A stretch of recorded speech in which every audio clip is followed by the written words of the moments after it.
अस्सलामुअलैकुम स्टूडेंट्स। आज हम डिस्कस करने लगे हैं चैप्टर नंबर 6 का एक टॉपिक, स्ट्रक्चर ऑफ बैक्टीरिया। कि बैक्टीरिया का स्ट्रक्चर कैसा होता है। बैक्टीरिया प्रोकैरियोटिक यूनिसेलुलर ऑर्गेनिज्म होता है। बैक्टीरिया का जो स्ट्रक्चर होता है वो 3 डिस्टिंक्ट रीजन्स के अंदर होता है। फर्स्ट, इसके अपेंडेजेस होते हैं जो इंक्लूड करते हैं फ्लैजेला और प्लाई होते हैं। ये हेल्प करते हैं बैक्टीरिया के सेल को ये लोकोमोशन में और फ्लोट करने में। अपेंडेजेस वो होते हैं जो उनकी सरफेस से निकल रहे होते हैं, ये जैसे फ्लैजेला हो गया, और ये जो छोटी छोटी सी एक्सटेंशन निकल रही हैं ये प्लाई होती हैं। और सेकंड क्या होता है, सेल की कवरिंग होती हैं जो कंसिस्ट करती हैं कैप्सूल पे। कैप्सूल आउटर मोस्ट कवरिंग होती है, कुछ सेल्स के अंदर पाई जाती हैं। सेल वॉल हो गई और सेल मेम्ब्रेन होती है। थर्ड क्या होता है, साइटोप्लाज्मिक रीजन होता है जहाँ जो कंटेन करता है सेल का क्रोमोसोम, जिसे हम डीएनए बोलते हैं। प्लाज्मिड होता है as a extra cellular molecule of DNA. ये एक्स्ट्रा होता है इसी का ये, बट ये एक्स्ट्रा होता है, ये और फंक्शन के लिए और बैक्टीरिया की ग्रोथ के लिए ये ज़रूरी नहीं होता है। प्लाज्मिड को यूज़ किया जाता है इन कंजुगेशन के अंदर और ये प्रोटेक्ट करता है बैक्टीरिया को फ्रॉम एंटीबायोटिक्स से। बैक्टीरिया आल्सो कंटेन करते हैं राइबोसोम फॉर प्रोटीन सिंथेसिस। इनके पास मीजोसोम्स होती हैं। ये membranes invagination which help in DNA replication, cell division, respiration and export of enzyme and various inclusion। Mesosome क्या होती है, जो बैक्टीरिया की जो प्लाज्मा मेम्ब्रेन होती है ना, आउटर लेयर होती है जो इसकी कवर करती है इसके साइटोप्लाज्म को, वो इनफोल्ड हो जाती है, अंदर की तरफ फोल्ड हो जाती है, तो उसे हम मेसोसोम्स कहते हैं। वो हेल्प करती है डीएनए के रिप्लिकेशन के अंदर, सेल के डिवीजन के अंदर, रिस्पायरेशन के अंदर और एक्सपोर्ट ऑफ इंजाइम और वेरियस इंक्लूजन इनके अंदर इंक्लूड होती है। Inclusion are considered to be the non living component of the cell that do not perform metabolic activity. Inclusion क्या होता है, ये वो चीज़ें होती हैं जो हम, ये सब कंपोनेंट होता है कि नॉन लिविंग कंपोनेंट होता है कि ये कोई मेटाबॉलिक एक्टिविटीज़ परफॉर्म नहीं कर रही होती हैं।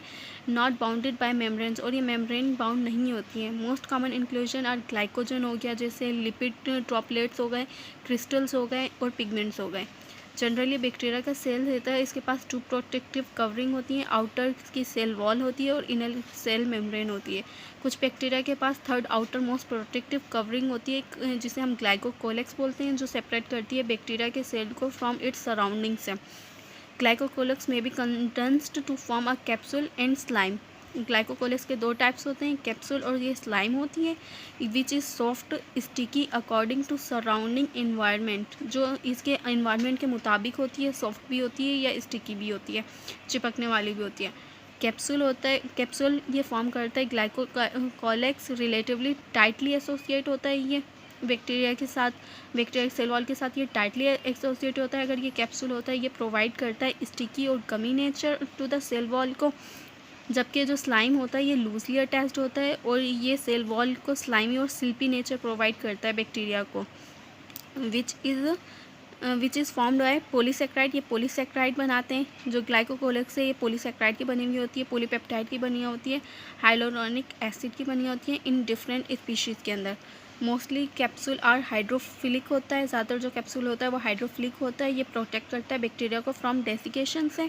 कैप्सूल प्रोटेक्ट करता है बैक्टीरिया को फ्रॉम इंजेक्शन ऑफ WBCs। अगर जैसे किसी ने कोई ऐसा बैक्टीरिया जो हार्मफुल है, अगर वो किसी चीज़ के किसी ऑर्गेनिज्म के अंदर आ जाता है तो उनके अंदर का जो इम्यून सिस्टम होता है उसके अंदर WBCs होते हैं, तो जैसे ही वो बैक्टीरिया को पहचान लेते हैं तो वो इसको इंजेस्ट करने जब आ रहे होते हैं, तो अगर उसके पास बैक्टीरिया के पास कैप्सूल होता है तो ये प्रोवाइड करता है इसको कि ये बचाता है बैक्टीरिया को कि ये सेल्फ हो जाता है, जिसकी वजह से ये इसको इंजेस्ट नहीं कर सकते। ये इंक्रीज़ करता है बैक्टीरिया की पैथोजेनिसिटी इस तरह से अपने होस्ट ऑर्गेनिजम्स के अंदर, जिसके ऊपर वो अटैक करता है।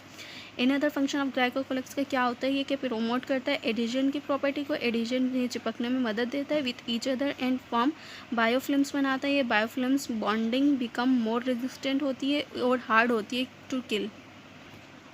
यहाँ पे बताने के cell wall difference in gram positive और ग्राम नेगेटिव बैक्टीरिया की सेल वॉल में क्या डिफरेंट है।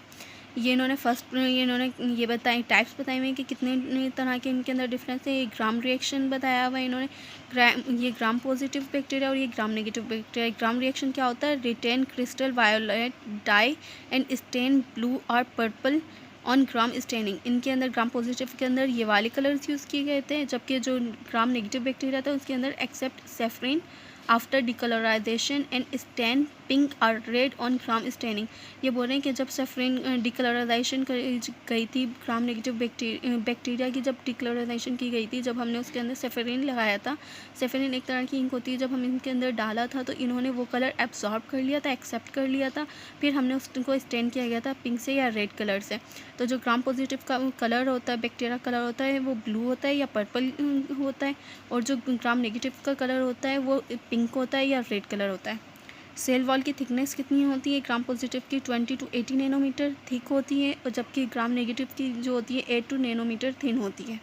पेप्टाइडोग्लाइकन लेयर इसके अंदर कितनी होती हैं? दोनों के अंदर ये थिक होती है ग्राम पॉजिटिव के अंदर, और ये मल्टी लेयर्ड होती है, जबकि जो ग्राम नेगेटिव की होती है वो थिन होती है और सिंगल लेयर्ड होती है।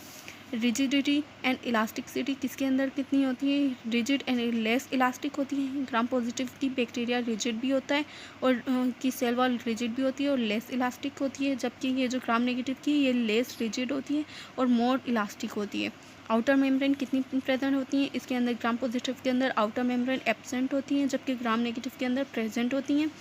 कितने ये अमाइनो एसिड कितने पाए जाते हैं सेल्स के अंदर? ग्राम पॉजिटिव के अंदर फ्यू पाए जाते हैं, कुछ पाए जाते हैं, जबकि ग्राम नेगेटिव के अंदर सेवरल पाए जाते हैं।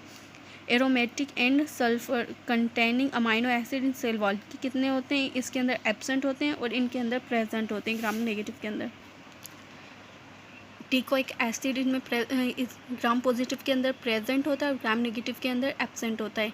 लिपिड एंड लिपोप्रोटीन कंटेंट के किसके अंदर कितना होता है? इनके अंदर ग्राम पॉजिटिव के अंदर लो होता है। Acid fast bacteria have lipid link to peptidoglycan होती है, जबकि इनके अंदर ग्राम नेगेटिव बैक्टीरिया के अंदर हाई होता है because of the presence of outer membrane. Outer membrane इनके अंदर होती है तो इसलिए इनके अंदर ज़्यादा पाया जाता है लिपिड और लिपोप्रोटीन कॉन्टेंट।